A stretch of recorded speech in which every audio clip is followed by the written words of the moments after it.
Do you want to recover your Google My Business account? Is your GMB account causing you a headache?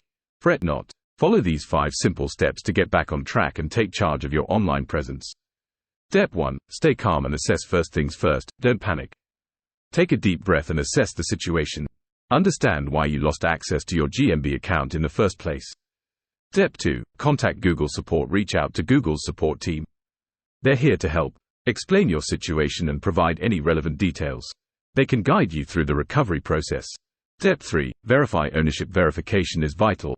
Prepare to provide evidence that you're the rightful owner of the account. This might involve confirming company or personal details and any government documents proof. Step 4. Follow recovery instructions. Google will provide you with recovery instructions. Follow them carefully, step by step. This might involve profile optimization based on Google guidelines, submitting proof of business, and images or videos for verification. Step 5. Be patient. Recovery can take a bit of time. Be patient while Google reviews your information and works on restoring your access. Meanwhile, focus on optimizing your account for maximum impact. Got questions? Drop them in the comments or shoot us a message. We're here to support you every step of the way. Biceps link. Follow me for more tips and share with your friends. They will get